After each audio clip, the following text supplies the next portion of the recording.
আমার ভাইয়েরা দোস্ত আবাব, আব্দুল কাদের জিলানী রহমতুল্লাহ আলাইহির নাম শুনছেন নি আপনারা? জি, হযরত বড় পীর সাহেব রহমতুল্লাহ আলাইহি কত বড় ব্যক্তি ছিলেন, কত উঁচা মকামের মানুষ ছিলেন। আমি কয়েক ঘন্টা বললেও শেষ হবে না আব্দুল কাদের জিলানী রহমতুল্লাহ আলাইহির মনসব আর মকাম। হযরত উলামায়ে কেরাম আছেন, উনাদের খোরাকের জন্য একটু সামান্য বলি। যেই বাপের বেটা এত বড় কথা বলতে পারে, উনার মকাম কত বড়।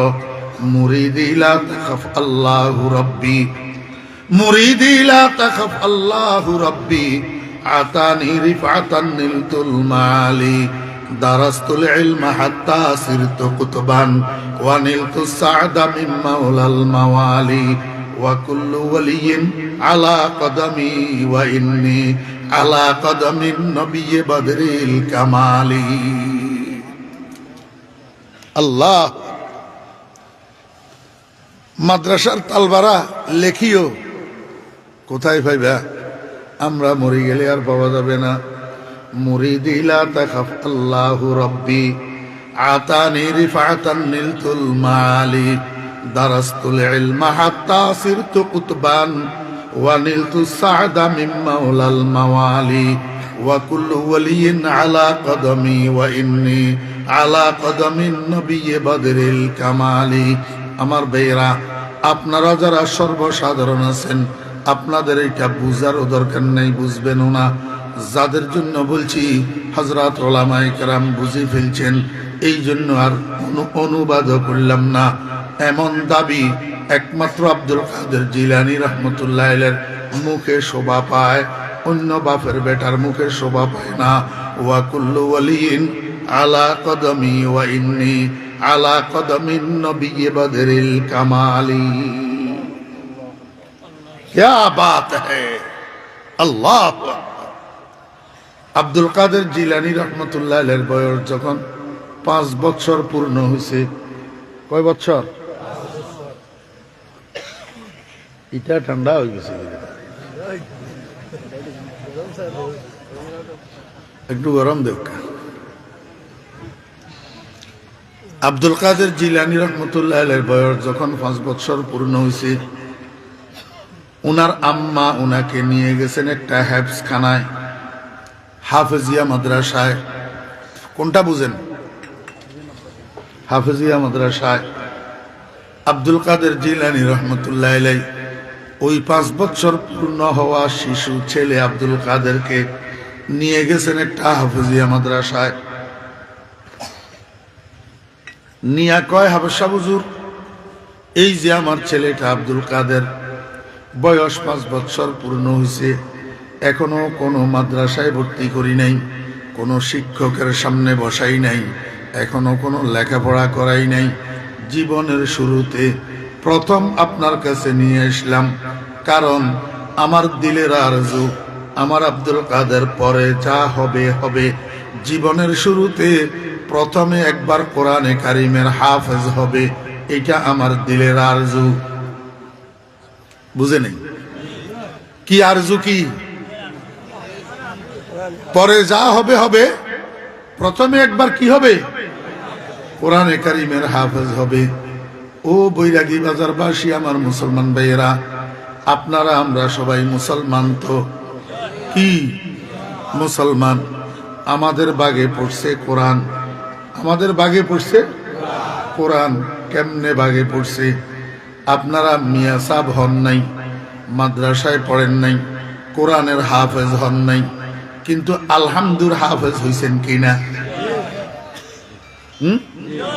কুল্লু আল্লাহর হাফেজ হইছেন কিনা? আলাম তারার হাফেজ হইছেন কিনা?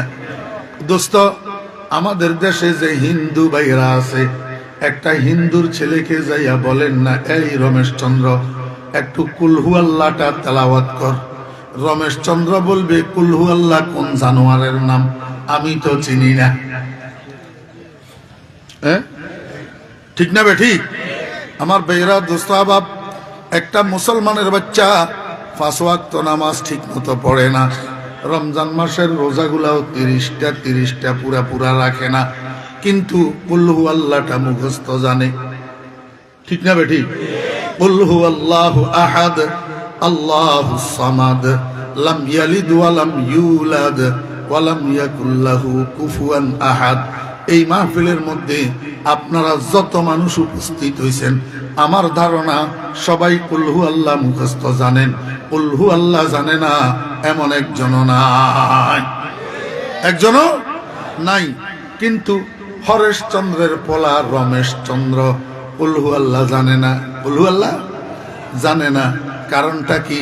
আল্লাহ পাক তাকে একটা হিন্দু বাবার ঘরে জন্ম দিয়েছেন, আমাকে একজন মুসলমান বাবার ঘরে জন্ম দিয়েছেন। যেই সুবাদে আমার বাগে কোরআন পড়ছে, ওই হরেশচন্দ্রের বাগে কোরআনটা পড়ে নাই। অদুস্ত এই কারণে হরেশচন্দ্র কুল হু আল্লাহ জানে না, আমি কুল হু আল্লাহ জানি। ওরে মুসলমান, যদি কিয়ামত পর্যন্ত হায়াত পাও আর গোটা হায়াত যদি সিজদায় পড়ে থাকো, আল্লাহ পাকের শুকর আদায় করো। শুধু কুল হু আল্লাহ যে জানো, এটার শুকর আদায় করা শেষ করা যাবে না। আসমা বারে আমানত না তাওয়া নস্ত কশিদ, আসমা বারে আমানত না তাওয়া নস্ত কশিদ। কুরআয়ে ফাল বনা মে মনে দিওয়ানা জদন, কুরআয়ে ফাল বনা মে মনে দিওয়ানা জদন। লটারি হইছে লটারি, কোরআন কার বাগে যাবে, কোরআন কার বাগে পড়বে? আসমানের বাগে পড়ে নাই। আসমানের সাজ্জিল কোরআন বহন করার জন্য। আসমানে কয় রব্বুল আলামিন আমার দ্বারাই সম্ভব না এই ভারী কোরআন বহন করা। জমিনকে সাজ্জিলেন, জমিন কয় রব্বুল আলামিন আমার দ্বারাই সম্ভব না এই ভারী কোরআন বহন করা। পাহাড়কে সাজ্জে, পাহাড় তো ভয়ে কাঁপতে শুরু করছে, অস্বীকার করে রব্বুল আলামিন আমার দ্বারাই সম্ভব না, আমি পাহাড় বালি বালি হইয়া যাব, রেজা রেজা হইয়া যাব, কোরআনের ভার বহন করা আমার পক্ষে সম্ভব না।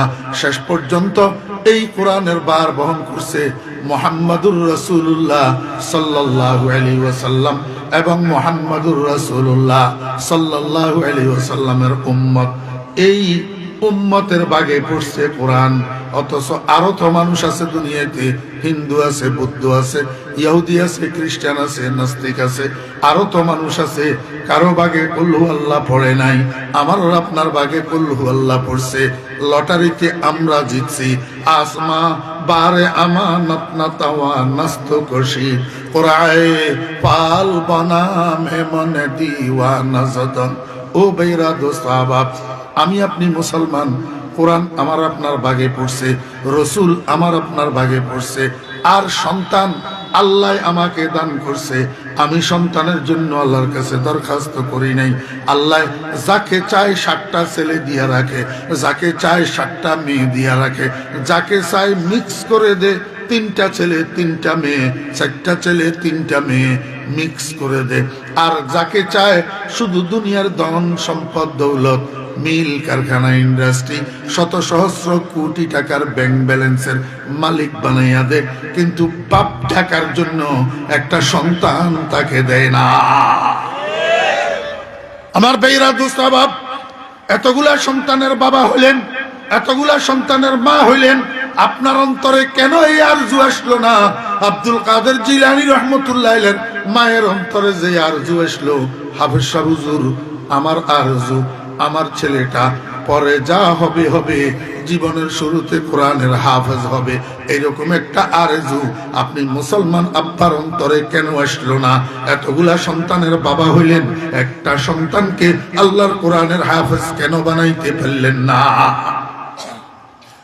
কেন ফেললেন না? কপাল খারাপ না? কপাল খারাপ না?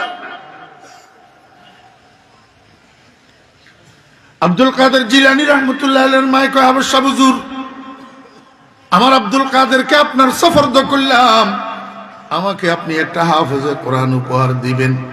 এই বলি আব্দুল কাদেরের আম্মা বাড়িতে চলে গেছে।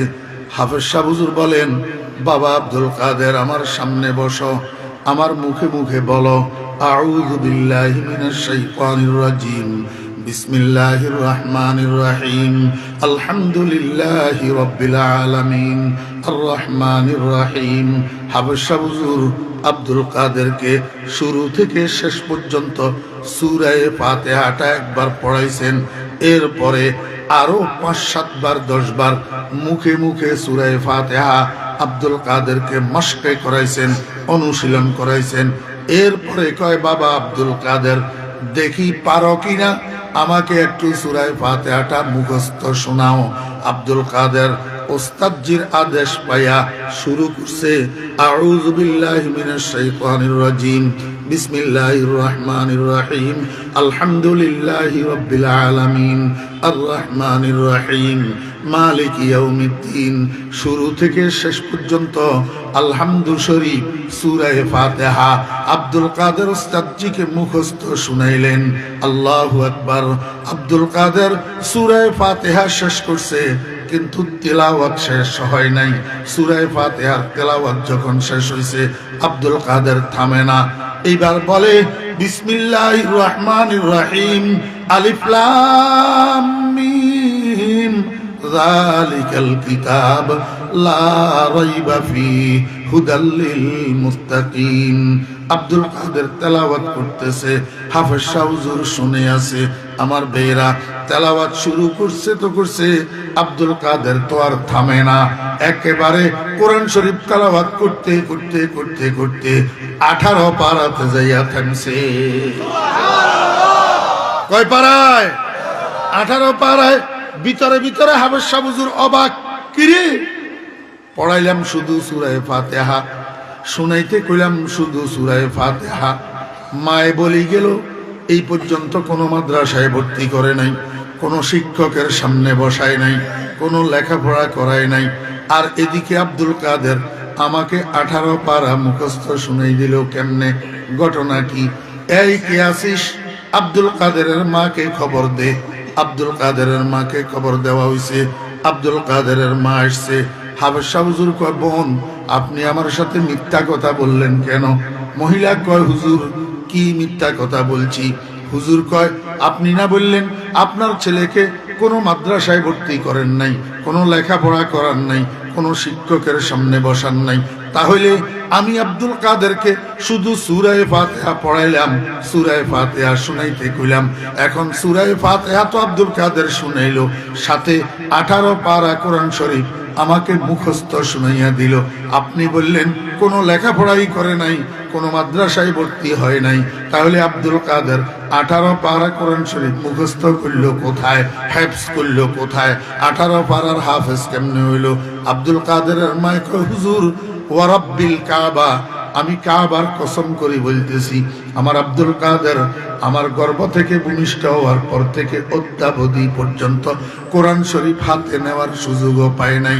তবে আমার আব্দুল কাদের 18 পারার হাফেজ কেমনে হইছে, এটার একটা খেয়াল আমার দিলের মধ্যে আছে। কয় কি খেয়াল? হুজুর ঘটনা হইল আমি মহিলাটা একটু কোরআন তেলাওয়াত বেশি করি। হুজুর কোরআন তেলাওয়াত আমার গেজা, আমি যেদিন কোরআন শরীফ তেলাওয়াত করি না সেদিন আমার খানা হজম হয় না, যেদিন আমি কোরআন শরীফ তেলাওয়াত করি না সেদিন রাত্রে আমার 2 চোখে ঘুম আসে না। আমার মনে আছে আমার আব্দুল কাদের যখন আমার গর্ভে ছিল তখন আমি বেশি বেশি কোরআন তেলাওয়াত করতাম। প্রতি 3 দিনে একবার কোরআন শরীফ খতম করতাম। কয় দিনে? আমার ভাইরা দোস্ত আহবাব, আপনাদের বিয়ানীবাজার থানা তো বিরাট থানা, গোটা বিয়ানীবাজার থানাটাকে পর্যবেক্ষণ করেন, জরিপ করেন, এই গুণের মা কয়জন পাওয়া যায়? আমার ভাইরা দোস্ত আহবাব, সন্তানকে গর্ভে লইয়া 3 দিনে 1 খতম কোরআন শরীফ তেলাওয়াত করে এমন গুণের মা কয়জন পাওয়া যায়? মা যদি এমন হয় তো এমন পবিত্র গর্ভ থেকে আব্দুল কাদের জিলানী ভূমিষ্ঠ হবে না, আব্দুল কাদের জিলানী জন্ম হবে না তো কি জন্ম হবে? আমার বেহরা দোস্ত আহবাব, বুয়াদ পাকি জাতি নত পাকে কিরদার, জেনা জাদা নবাশুদ জুজে জেনাকার, যে মরদুম সগে যে সগ মরদুম নাজায়দ, যে গুন্দুম যাও যে যাও গুন্দুম নায়ায়দ। ও বেহরা, আব্বা আম্মা যদি পবিত্র চরিত্রের অধিকারী হয়, সন্তান পবিত্র চরিত্রবান হবে। আব্বা আম্মা যদি চরিত্রহীন হয়, সন্তান চরিত্রহীন হবে। কারণ মানুষের পেট থেকে মানুষ জন্ম নেয়, কুকুরের বাচ্চা জন্ম নেয় না। কুকুরের পেট থেকে কুকুরের বাচ্চা জন্ম নেয়, মানুষ জন্ম নেয় না। ধানের ছড়ার মধ্যে ধান পাওয়া যায়, গম পাওয়া যায় না। গমের শীষের মধ্যে গম পাওয়া যায়, ধান পাওয়া যায় না। পবিত্র ঘরে, পবিত্র ঔরসে, পবিত্র জরায়ুতে পবিত্র সন্তান জন্মগ্রহণ করে। অদুস্থ লুচ্চা বাপের সন্তান লুচ্চা হয়, বেবিচারী মায়ের সন্তান বেবিচারী হয়। এটাই স্বাভাবিক।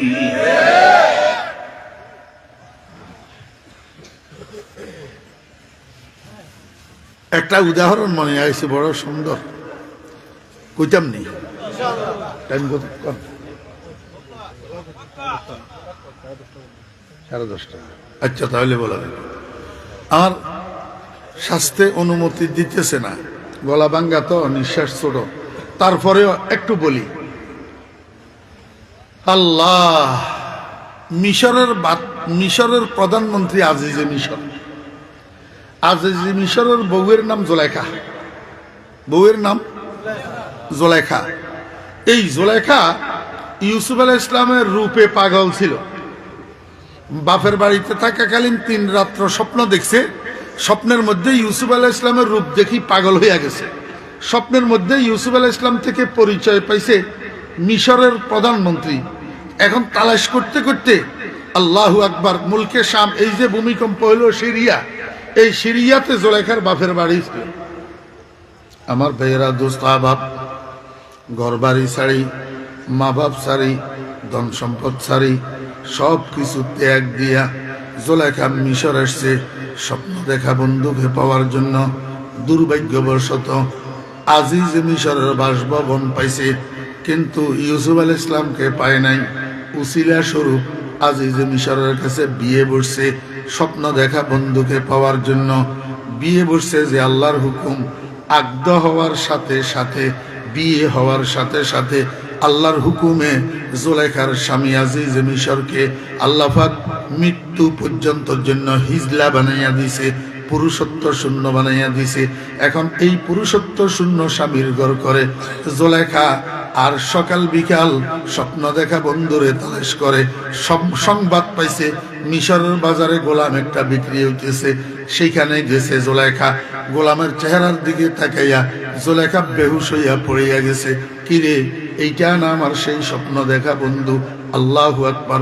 চড়া মূল্য দিয়া স্বামীর ধনের ভান্ডারটা খালি করি, স্বামীরে উস্কাইয়া গোলামিটারে খরিদ করি বাড়িতে নিয়ে গেছে। এত ত্যাগের পরে হযরতে ইউসুফ আলাইহিস ইসলাম একটি বারের জন্য জোলেখার চেহারার দিকে চক্ষু উঠাইয়া তাকায় না। চক্ষু উঠাইয়া জোলেখা মনে মনে ক্ষুব্ধ। জোলেখা কয়, বন্ধু, এত কিছু ত্যাগ দিলাম তোমার জন্য, শেষ পর্যন্ত স্বামীর ধনের ভান্ডারটা খালি করি, মিশরের বাজার থেকে তোমার শরীরের ওজন করি, হীরা জওহর মণি মুক্তারে ডবল করি, তোমার মূল্য হিসাবে পরিশোধ করি, তোমাকে খরিদ করি এনলাম। তুমি একটিবারের জন্য আমার চেহারার দিকেও তাকাইয়া দেখলা না। আমি দেখব, আমি দেখে নেব কিভাবে তুমি আমার চেহারার দিকে না তাকাও। জোলেখা কি করছে? একটা হাপ্তমখানা বানাইছে। হাপ্তমখানা কি বানাইছে? হাপ্তমখানা। অদস্ত ফার্সি ভাষার শব্দ হাপ্তমখানা। আপনারা তো ফার্সি বুঝবেন না। অর্থাৎ একটা কামরা বানাইছে, একটা রুম, যেই কামরার চতুর্দিকে গোল গোল গোল রাউন্ড 7টা দেওয়াল। এই 7টা দেওয়ালের মাঝখানে এই কামরাটার নাম হলো হাপ্তমখানা। প্রত্যেক দেওয়ালের মধ্যে এমনি সোজা একটা একটা দরজা, প্রত্যেক দরজার মধ্যে একটা একটা লোহার কপাট। এই 7 দেওয়ালের বেষ্টনীর মাঝখানের কামরাটা হাপ্তমখানা। এই হাপ্তমখানার মধ্যে জোলেখা কি করছে জানেন? তখনকার সময়ের কমার্শিয়াল আর্টিস্ট, যারা বাণিজ্যিক ভিত্তিতে চিত্র অঙ্কন করে, ছবি আঁকে, আর্ট করে, সাইনবোর্ড লেখে, এই চিত্রশিল্পীদেরকে আনিয়া হাপ্তমখানা এটার ছাদে, ফ্লোরে, চতুর্দিকের দেওয়ালে চিত্র অঙ্কন করছে, ছবি আঁকছে। কার ছবি? হযরত ইউসুফ আলাইহিস সালাম আর জুলাইখার ছবি। নাউজুবিল্লাহ। দুইজনের একজনের গায়েও বস্ত্র নাই, সম্পূর্ণ বিবস্ত্র ছবি। তাও জুলাইখা এই বিবস্ত্র অবস্থায় ইউসুফ আলাইহিস সালামকে আলিঙ্গন করে জড়াইয়া ধরে রেখেছে। এই ছবি, অশ্লীল ছবি জুলাইখা হাফতমখানার ভিতরে অঙ্কন করে রেখেছে, অপেক্ষা করতেছে, সুযোগের অপেক্ষা। একদিন জুলাইখার স্বামী এক জায়গায় দূরে গেছে কোনো কাজে, যাওয়ার সময় জুলাইখাকে বলছে, জুলাইখা আমি এক জায়গায় দূরে যাইতেছি, আসতে আসতে সন্ধ্যা হবে। জুলাইখায় মনে মনে কয়, এই সুযোগটার জন্য আমি অপেক্ষায় ছিলাম, তাড়াতাড়ি যাও, দূর হও, দেরি করে আসিও। মনে মনে কয়। আজিজে মিশর তো চলে গেছে। জুলাইখার সাথে সাথে দাসীকে দেখছে, দাসীকে ডাকিয়া দাসীর হাতের মধ্যে 7টা লোহার তালা দিছে। বলছে, ও দাসী, আমরা দুজন যখন ভিতরের কামরায় প্রবেশ করব, তুই বাহিরের দিক থেকে এক একটা দরজায় এক একটা তালা লাগাইয়া দিবি, চাবিগুলা তোর কাছে সংরক্ষিত রাখবি। খবরদার, আমি কিন্তু এই কামরার ভিতর থেকে দরজা খুলি বাইর হওয়ার কোনো অপশন রাখি নাই। একটা শুধু অপশন আছে, একটা বিশেষ পন্থায় আমি তোকে ইনফরমেশন করব, তখন তালা খুলবি, এর আগে তালা খুলতে পারবি না। আমার ভাইয়েরা, জুলাইখা হযরত ইউসুফ আলাইহিস সালামকে ফুসলাইয়া ফাসলাইয়া নিয়ে ঢুকাইছে হাফতমখানার ভিতর। কোথায় ঢুকাইছে? হাফতমখানার ভিতর। ও ভাইয়েরা, দোস্ত আহবাব, পিছনের দিক থেকে দাসী প্রত্যেকটা দরজার বাহিরের থেকে একটা একটা তালা লাগাইয়া দিছে। এখন তো সম্পূর্ণ আবদ্ধ হইয়া গেছে। হযরতে ইউসুফ আলাইহিস সালাম যখন হাফতমখানার দরজা দিয়া ভিতরে কদম রাখছে, নজর কোথায়? মানুষের স্বভাব, মানুষ হাঁটার সময় সামনের দিকে তাকাইয়া হাঁটে। ইউসুফ আলাইহিস সালাম যে হাফতমখানার মধ্যে ঢুকছে, সামনের দিকে নজর, নজর যাইয়া পড়ছে সামনের দেওয়ালের উপর। নাউজুবিল্লাহি মিন যালিক।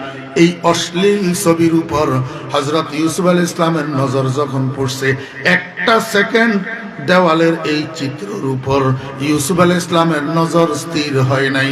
কারণ অশ্লীল ছবি, এমন অশ্লীল ছবির দিকে কোন লাজুক বাপের লাজুক সন্তান, চরিত্রবান বাপের চরিত্রবান সন্তান তাকাইতে পারে না। মুসলমান ভাইরা, প্রসঙ্গত আমাকে একটা কথা বলতে হয়। ও বিয়ানী বাজারের যুবক তরুণেরা, স্মার্টফোন ব্যবহার করো, অ্যান্ড্রয়েড সেট ব্যবহার করো।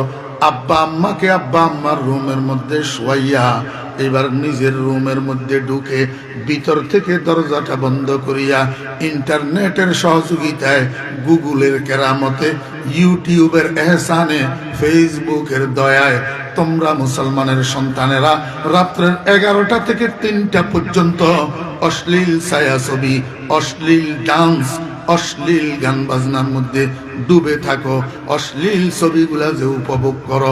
আমি তোমাকে একজন গুনাহগার জিজ্ঞেস করি, তোমার ঈমান কোথায় থাকে? তোমার শরম কোথায় থাকে? সরকার দো আলম জনাবে মুহাম্মদুর রাসূলুল্লাহ সাল্লাল্লাহু আলাইহি ওয়াসাল্লাম ইরশাদ করছেন, আল ঈমানু বিজউন ওয়া সাবউনা শুবা, আফজালুহা কাউলু লা ইলাহা ইল্লাল্লাহ ওয়া আদনাহা ইমাতাতুল আযা আনিত তারিক ওয়াল হায়াউ শুবাতুম মিনাল ঈমান।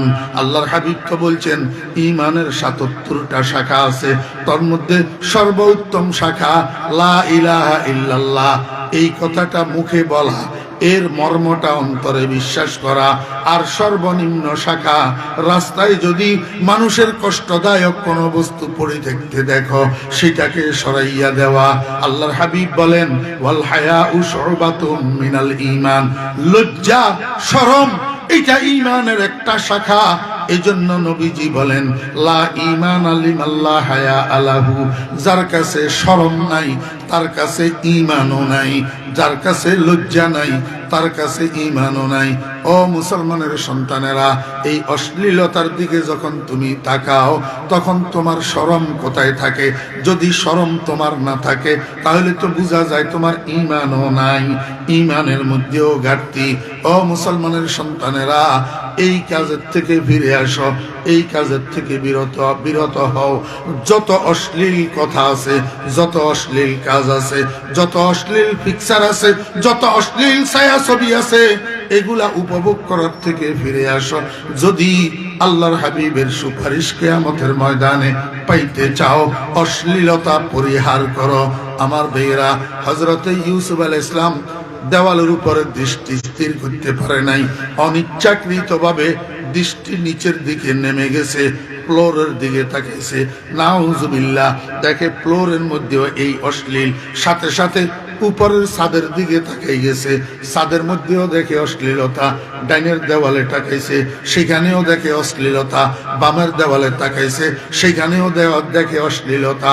শেষ পর্যন্ত 1 সেকেন্ডের মধ্যে হযরত ইউসুফ আলাইহিস সালাম সিদ্ধান্ত নিলেন, এই অশ্লীলতাগুলোর দিকে তাকানোর চেয়ে জুলেখার চেহারার দিকে তাকানোর জন্য আমার জন্য উত্তম। এই সিদ্ধান্ত নিয়া হযরত ইউসুফ আলাইহিস সালাম চতুর্দিক থেকে দৃষ্টি ঘুরাইয়া দৃষ্টি নিবদ্ধ করছে যাইয়া জুলেখার চেহারার উপর।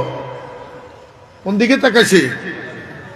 এই কথাটাকে আল্লাহ পাক রব্বুল আলামিন ইরশাদ করছেন, ওয়ালাকাদ হাম্মাত বিহি ওয়া হাম্মা বিহা। নিরুপায় হইয়া হযরত ইউসুফ আলাইহিস সালাম জুলেখার দিকে মতওয়াজ্জহ হইছে, জুলেখার চেহারার দিকে তাকাইছে। জুলেখা খুশি, জুলেখায় কয়, বন্ধু দেখলানি আমার কর্মকাণ্ড, তুমি তো আমার চেহারার দিকে তাকাও না, একটিবারের জন্য চক্ষু উঠাইয়া আমার চেহারার দিকে এতদিন তাকাইলা না, এখন আমার চেহারার দিকে না তাকাইয়া তুমি পারছনি। আমি জানি এগুলার দিকে তুমি তাকাইতে পারবা না, আমার চেহারার দিকে তাকাইতে তুমি বাধ্য হইবা। হযরত ইউসুফ আলাইহিস সালাম কয়, জুলেখা এসবের কারণ কি? এগুলা কেন করতেছো তুমি? তোমার আসলে খেয়াল কি? তুমি আমার কাছে কি চাও? জুলেখা লজ্জা শরমের মাথা খাইয়া হযরত ইউসুফ আলাইহিস সালামকে কয়, ও ইউসুফ, আমি তোমার থেকে আমার যৌন পিপাসাটা নিবারণ করতে চাই। নাউযু বিল্লাহি মিন যালিক। আমার ভাইরা, দোস্ত আহবাব, হযরত ইউসুফ আলাইহিস সালাম কয়, ও জুলেখা, কাদ ইসতামতারতি সাহাবান গায়রা হামিরিন, তুমি তো এমন মেঘের কাছে বৃষ্টি চাইতেছ যেই মেঘের মধ্যে পানি নেই, শুকনা মেঘ। শুকনা মেঘে তোমাকে বৃষ্টি কোথার থেকে দিবে? ও জুলেখা, তুমি আমার ব্যাকগ্রাউন্ড সম্পর্কে জানো না, আমার বংশ পরিচয় সম্পর্কে জানো না। আমার আব্বার নাম ইয়াকুব, তিনি একজন নবী। আমার দাদার নাম ইসহাক, তিনি একজন নবী। আমার পরদাদার নাম ইব্রাহিম, তিনি একজন নবী। আমি ইব্রাহিমের নবুয়তের বাগানে সত্য পরিস্ফুটিত এক পবিত্র ফুল। আল্লাহ পাক রব্বুল আলামিন আমার নিজের মধ্যেও নবুয়তের আসরার আর রমুজ লুপ্ত রেখেছেন। গোলে আমরা যে হকদার ওয়াইনা হুফতা, যে গুলজারে খলিলুল্লাহ সে গুফতা। ও জুলেখা, আমার গোটা বংশের মধ্যে কোনো ব্যভিচারী নাই, আমার গোটা বংশের মধ্যে কোনো লুচ্চা মানুষ নাই, কোনো চরিত্রহীন মানুষ নাই। আমার গোটা বংশ নবুয়তের বংশ। দরাসলা বশ করম রুসমে কদিমাস, করিম বিনুল করিম বিনুল করিমাস। ও জুলেখা, তুমি কি করি মনে করতে পারলা আমি ইব্রাহিমের সন্তান, আমি ইসহাকের সন্তান, আমি ইয়াকুবের সন্তান, আমি নবী বংশের সন্তান। আমি নিজেও এক সময় ইনশাআল্লাহ নবী হব। আমার থেকে এমন চরিত্রহীন কাজের, তুমি এমন অশ্লীল কাজের কেমনে কামনা করলা? তুমি কি জানো না, বুয়াদে পাকি জাতি নত পাকে কেরদার, জেনা জাদা নাবাশুদ জুজ জেনাকার। সন্তান চরিত্রহীন হওয়ার জন্য বাপ চরিত্রহীন হওয়া লাগে, মা চরিত্রহীনা হওয়া লাগে। ওরে মা বাপ যদি চরিত্রবান হয়, সন্তান নির্ঘাত চরিত্রবান হয়। কারণ মানুষের পেট থেকে মানুষ জন্ম হয়, কুকুর জন্ম হয় না। কুকুরের পেট থেকে কুকুর জন্ম হয়, মানুষ জন্ম হয় না। ও দোস্ত বাবেরা, এই জন্য আমি বলি, সন্তানকে যদি চরিত্রবান বানাইতে চান, সন্তান গর্ভে থাকা অবস্থায় থেকে সচেতন থাকেন, সজাগ থাকেন, সতর্ক থাকেন। ওই গর্ভে থাকা অবস্থার যেই সন্তানের ফাউন্ডেশন 10 মাস, এই ফাউন্ডেশনটাকে সুন্দর করে গড়ে তোলার চেষ্টা করেন, তো দেখবেন ইনশাআল্লাহ আপনার সন্তান চরিত্রবান হবে। আপনার সন্তান আপনাকে বৃদ্ধাশ্রমের দিকে ঠেলবে না।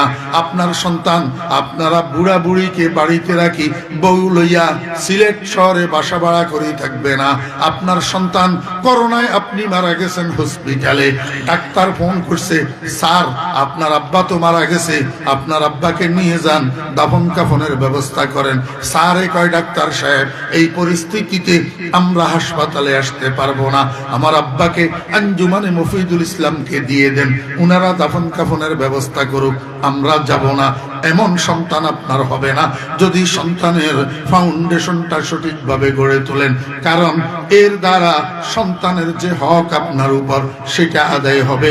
সমস্ত আব্বা আম্মার উপরে সন্তানের হক, সন্তানের সেই ফাউন্ডেশন গুলাকে সঠিকভাবে গড়ে তোলা। 1 নম্বর ফাউন্ডেশন মায়ের পেটের 10 মাস।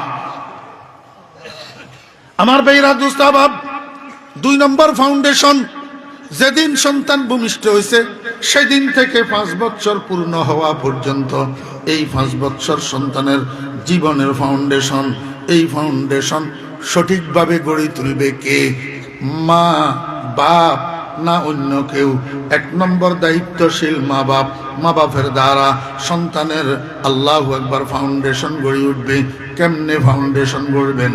আল্লাহর হাবিব জনাবে মুহাম্মদুর রাসূলুল্লাহ সাল্লাল্লাহু আলাইহি ওয়াসাল্লাম বলেন, আমার উম্মত সন্তান ভূমিষ্ঠ হওয়ার সাথে সাথে, ছেলে হোক আর মেয়ে হোক, ডান কানে আজান দিয়ে দাও, বাম কানে ইকামত দিয়ে দাও। কেমনে দিবা? ও দোস্ত আহবাবেরা, সন্তান ভূমিষ্ঠ হওয়ার পরে সন্তানকে এইভাবে হাতের উপরে নিবেন, মাথাটা বাম হাতে রাখবেন, পাগুলা ডান হাতে রাখবেন। এতে করি সন্তানের ডাইন কান আপনার মুখের কাছে থাকবে। এইবার আপনি আজান দেন, আল্লাহু আকবার, আল্লাহু আকবার, পুরা আজানটা দিয়া দেন। ও দোস্ত আহবাব, আজান শেষ হওয়ার পরে হাতের তালুর উপরে সন্তানকে ঘুরান, ঘুরাইয়া মাথাটা ডান হাতে আনেন, পাওটা বাম হাতে নেন। এতে করে সন্তানের বাম কানটা আপনার মুখের কাছে আসবে। এইবার বলেন আল্লাহু আকবার, আল্লাহু আকবার, আল্লাহু আকবার, আল্লাহু আকবার, পুরা ইকামতটা দিয়া দেন। ও দোস্ত আহবাব, নবীজি এই শিক্ষা উম্মতকে কেন দিলেন? এর দ্বারা সন্তানের কি লাভ হবে? দোস্ত আহবাবেরা, আজান আর ইকামতের খোলাসা 3টা। আজান ইকামতের সারাংশ কয়টা? 3টা। 1 নম্বর তাওহীদ, 2 নম্বর রিসালাত। 1 নম্বর ইকরারে তাওহীদ, 2 নম্বর ইকরারে রিসালাত। 1 নম্বর শাহাদাতে তাওহীদ, 2 নম্বর শাহাদাতে রিসালাত। 3 নম্বর দাওয়াত ইলাস সালাহ, দাওয়াত ইলাস সালাহ। আজান ইকামতের সারাংশ 3টা জিনিস। তাওহীদের স্বীকারোক্তি, তাওহীদের সাক্ষ্য দেওয়া। অদস্ত রেসালতের স্বীকারোক্তি, রেসালতের সাক্ষ্য দেওয়া। সাথে সাথে মানুষকে নামাজের দিকে আহ্বান করা, দাওয়াত ইলাস সালাহ। একটা মানুষ জন্মগ্রহণ করার সময় মুসলমান হইয়া জন্মগ্রহণ করে, মুসলমান হইয়া জন্মগ্রহণ করে। প্রত্যেকটা নবজাত শিশু মুসলমান হইয়া জন্মগ্রহণ করে। যেমনি ভাবে কাগজ, চন্দ্রগোনা, কর্ণফুলি পেপার মিল থেকে বাইর হওয়ার সময় কাগজ কোনো কালার বাইর হয় না, সাদা বাইর হয়, সাদা। পরে যাদের কালারের দরকার তারা আপন আপন প্রিন্টার মেশিনের মধ্যে দিয়া লাল দরকার হলে লাল করে, সবুজ দরকার হলে সবুজ করে, গ্রিন দরকার হলে আল্লাহু আকবার, ব্লু দরকার হলে ব্লু করে, হলুদ দরকার হলে হলুদ করে, যার যেই কালার। কিন্তু আল্লাহু আকবার, মিলের থেকে বাইর হওয়ার সময় কাগজ কালার বাইর হয় না, সাদা বাইর হয়। খোদার কসম, হিন্দুর ঘরে, বুদ্ধর ঘরে, খ্রিস্টানের ঘরে, ইয়াহুদির ঘরে, নাস্তিকের ঘরের সন্তানগুলাও মায়ের পেটের থেকে বাইর হওয়ার সময় মুসলমান হইয়া বাইর হয়। কি হইয়া বাইর হয়? মুসলমান বই হইয়া বাইর হয়। কালান নবী সাল্লাল্লাহু আলাইহি ওয়াসাল্লাম, কুল্লু মাউলুদিন ইউলাদু আলাল ফিতরাত, আই আলা ফিতরাতিল ইসলাম, ফিতরাতিল ইসলাম। ইসলামী ফিতরতের উপর, ইসলামী মূলধাতুর উপর, ইসলামী ভাবধারার উপর সন্তান জন্মগ্রহণ করে। ফাআবাওয়াহু ইউহাব্বিদানিহি আও ইউনাসসিরানিহি আও ইউমাজ্জিসানিহি। ও মুসলমান ভাইরা, একটা সন্তান যখন কোনো মায়ের কোলে ভূমিষ্ঠ হয়, মায়ের কোলে এই সন্তানের কি চালু হয়? সর্বপ্রথম কি চালু হয় জানেননি?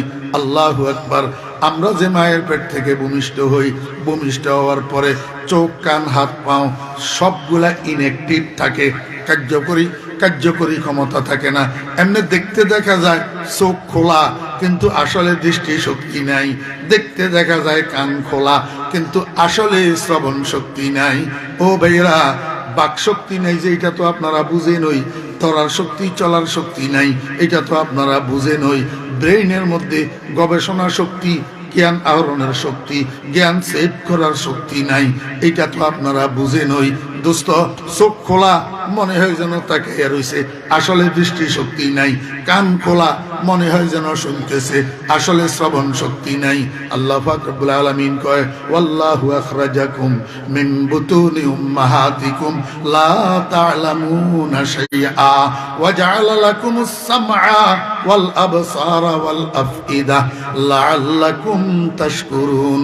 আল্লাহ পাক রব্বুল আলামিন মানুষ দুনিয়াতে আসার পরে সর্বপ্রথম তার যেই মেশিনটা অ্যাক্টিভ করে, যেই মেশিনটা চালু করে, সেই মেশিনটা হলো শ্রবণ শক্তির মেশিন। সর্বপ্রথম কানকে আল্লাহ পাক চালু করে, তারপরে চোখ চালু হয়, প্রথমে কান চালু হয়। এই বাচ্চা ভূমিষ্ঠ হওয়ার পরে প্রথমে তার কানে দিয়া মায়ের আওয়াজ ঢুকে, বাবার আওয়াজ ঢুকে, দাদা দাদির আওয়াজ ঢুকে, ফুফুর আওয়াজ ঢুকে, খালার আওয়াজ ঢুকে। যারা তারে কোলে নেয় তাদের কথাবার্তাগুলা বাচ্চায় শুনে। এখন যেই বাচ্চার কানে সর্বপ্রথম আওয়াজ ঢুকে হরে হরে রাম রাম, আউয়ালু মা ইয়াকরাউ সামআ ইয়াস্তাকিরু ফিল কলব, যেই কথাটা প্রথম কানে বাড়ি খায় সেটা কলবের মধ্যে যাইয়া আসন গ্রহণ করে, সেটা কলবের মধ্যে যাইয়া আল্লাহু আকবার নকশা হইয়া যায়। যেই সন্তান মায়ের পেট থেকে ভূমিষ্ঠ হওয়ার পর সর্বপ্রথম কানে শুনে গড গড, এটা যাইয়া তার কলবের মধ্যে জমা হয়। যেই সন্তান মায়ের পেট থেকে ভূমিষ্ঠ হওয়ার পর সর্বপ্রথম শুনে আশহাদু আল্লাহ ইলাহা ইল্লাল্লাহ, এটা যাইয়া তার কলবের মধ্যে জমা হয়। আশহাদু আন্না মুহাম্মাদার রাসূলুল্লাহ, এটা যাইয়া তার কলবের মধ্যে নকশা হয়। হাইয়া আলাস সালাহ, এটা যাইয়া তার কলবের মধ্যে নকশা হয়। আল্লাহর হাবিব কয়, উম্মত, সন্তানের কানে যখন জীবনের প্রথম দিন তুমি আজান আর একামত ঢুকাইয়া দিবা, এই আজান একামতের দ্বারা তাওহীদ রিসালাত দাওয়াত ইলা সালাহ সন্তানের কলবের মধ্যে জায়গা নিবে। এই সন্তান 90 বছর বয়স পর্যন্ত নামাজ এক ওয়াক্ত হয়তো কম পড়বে, রোজা 1-2টা হয়তো কম থাকবে, কিন্তু আল্লাহ আল্লাহ রাসূলের বিরুদ্ধে মুখ থেকে তার কথা বাইর হবে না, তাওহীদ বিরোধী কথা বাইর হবে না, রিসালাত বিরোধী কথা বাইর হবে না, নামাজ বিরোধী আর আজান বিরোধী নাস্তিকতা তার মুখ থেকে বাইর হবে না। इब्तिदा में है अज़ां और इंतहा में है नमाज, इब्तिदा में है अज़ां और इंतहा में है नमाज, है ये तेरी जिंदगी तकदीर मौला हक नवाज। ও বেরা দোস্ত, অল্প কিছুদিন যাওয়ার পর সন্তানের বয়স যখন 12-13 মাস, 14-15 মাস হবে, আস্তে আস্তে সন্তানের মুখ ফুটবে, দাদা বাবা একটা একটা শব্দ সন্তানের মুখ থেকে বাইর হবে। ও আব্বা আম্মা, সন্তানকে কোলের মধ্যে লইয়া শুধু ডাবা ডাবা করিও না, শুধু বাবা আর দাদা শিখাইও না। সন্তানের যখন মুখ ফুটে, সন্তান দাদা বাবা যখন বলে, তুমি এই সন্তানের মুখে মুখে একটু বলানোর চেষ্টা করো, আল্লাহ আল্লাহ আল্লাহ। জীবনের শুরুতে সন্তানের বুলি যখন ফুটে তখন আল্লাহ বুলি শিখাও, আর কিছুদিন যাওয়ার পরে সন্তানের শিখানোর চেষ্টা করো লা ইলাহা ইল্লাল্লাহ, লা ইলাহা ইল্লাল্লাহ। আর কিছুদিন যাওয়ার পরে সন্তানকে পুরা কলমাটা মুখস্থ করানোর চেষ্টা করো। আর কিছুদিন যাওয়ার পরে সন্তানের শিখাও আসসালামু আলাইকুম ওয়া রাহমাতুল্লাহ। এখন সন্তানের সন্তানের বয়স 2-2.5 বছর, 3 বছর, 3.5 বছর, তুমি আব্বা যতবার ঘরে ঢুকবা ততবার সন্তান তোমার সামনে পড়বে, আব্বু আব্বু কইয়া অগ্রসর হবে। তোর সাথে সাথে তুমি বলবা আসসালামু আলাইকুম ওয়া রাহমাতুল্লাহ। এই বয়সে বারবার মস্কে করাইয়া করাইয়া, বারবার বলিয়া বলিয়া সন্তানের সালাম শিক্ষা দাও। সন্তানকে শিখাও খোদা হাফেজ, আল্লাহ হাফেজ। সন্তানকে আল্লাহু আকবার শিখাও, আলহামদুলিল্লাহ। সন্তানকে শিখাও শুকরিয়া। এগুলা না শিখাই সন্তানের থ্যাংক ইউ শিখাইও না, বাই বাই শিখাইও না, টাটা শিখাইও না, সন্তানের ডাইডি শিখাইও না, সন্তানের আঙ্কেল শিখাইস না। ও আমার উম্মত, সন্তানের আন্টি শিখাইস না। ইংরেজি শব্দ এগুলার সাথে তোর কি সম্পর্ক?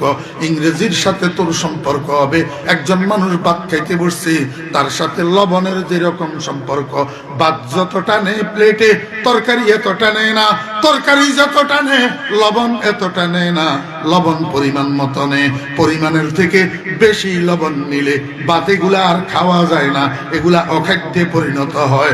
দোস্ত মনে রাখিও, ইংরেজি মুসলমান ব্যবহার করবে প্রয়োজনের পরিমাণ মতে, প্রয়োজনের পরিমাণের থেকে ইংরেজি মুসলমানের পেটের মধ্যে প্রয়োজনের পরিমাণের থেকে যদি বেশি ঢুকে, ওরে লবণ বেশি যেরকম খাদ্য নষ্ট করে, ইংরেজি বেশি মুসলমানের সন্তানের ঈমান আমল নষ্ট করে।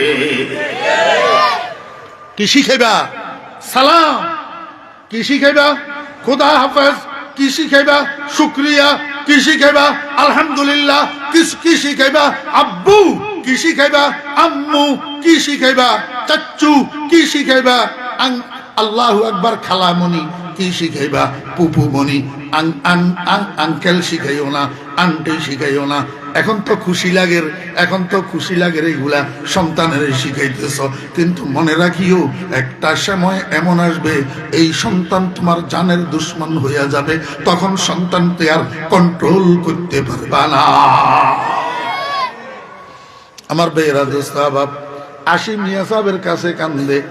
মিয়া সাহেবের কথা শুনে না, হুজুর একটু দোয়া করিয়েন। বউ এ কথা শুনে না, ছেলে মেয়েরা কথা শুনে না, সব মার কথা মতো চলে, আমার কথা মতো কেউ চলে না। দোস্ত আপনার কথা মতো কেমনে চলবে? আপনার হক সন্তানে কেমনে আদায় করবে? আপনি তো সন্তানের হক আদায় করেন নাই। আপনি তো সন্তান মায়ের পেটে থাকতে সন্তানের ফাউন্ডেশনটা গঠন করছেন উল্টা। সন্তানের প্রথম 5 বছর জীবনে সন্তানের প্রথম গাঁথনি গেছেন বাঁকা। এখন সেই সন্তান আপনার কি হক আদায় করবে? আপনি তো সন্তানের হক আদায় করেন নাই। ও দোস্ত আহবাবেরা, সন্তানের হক আদায় করছে মাওলানা আবু তৈয়ব সাহেবের আব্বা। অতএব মাওলানা আবু তৈয়ব সাহেবের থেকে জীবনেও কোনোদিন মা বাপের নাফরমানি পাওয়া যাবে না, ইনশাআল্লাহ যাবে না পাওয়া। এই জন্য আল্লাহ পাক রব্বুল আলামিন বলেন, হে দুনিয়ার ইমানদারগণ, তোমাকে জাহান্নামের আগুন থেকে বাঁচাও। ইয়া আইয়ুহাল্লাযীনা আমানু, ও ইমানদারগণ, তোমরা বাঁচাও বাঁচাও বাঁচাও। বাঁচাও কাকে বাঁচাইবা? আনফুসাকুম, তোমার নিজেদেরকে, ওয়া আহলিকুম, তোমার স্ত্রী পুত্র কন্যাদেরকে, তোমার পরিবার পরিজনকে। কিসের থেকে বাঁচাইবা? নারা, জাহান্নামের আগুন থেকে। অদোস্ত ভাবেরা, উপযুক্ত সন্তান 20 বছর 22 বছর ঘরে শুয়ে রয়েছে, এখন আপনি সেই ছেলেকে মসজিদে যাওয়ার জন্য ডাকেন না, অথচ আপনি প্রথম কাতারে ফজরের নামাজ পড়েন। আপনি সন্তানকে মায়া করলেন, সন্তানকে মহব্বত করলেন, সন্তানকে ভালোবাসলেন, গোড়ার ডিমের ভালোবাসছেন। আপনি সন্তানের গায়ে কেরোসিন ডালিয়া, পেট্রোল ডালিয়া আগুন লাগাইয়া দিলেন, জাহান্নামের আগুনের দিকে সন্তানকে ঠেলিয়া দিলেন। আল্লাহ পাক রব্বুল আলামিন কয়, তুমি যখন মসজিদে যাইবা, সন্তানকে পাও দরিয়া হইলেও সন্তানকে মসজিদে নিয়ে যাও, কারণ তুমি যেমন জাহান্নামের আগুন থেকে বাঁচার দরকার, সন্তানও জাহান্নামের আগুন থেকে বাঁচার দরকার। ওয়া আখিরু দাওয়ানা আনিল হামদুলিল্লাহি রাব্বিল আলামিন।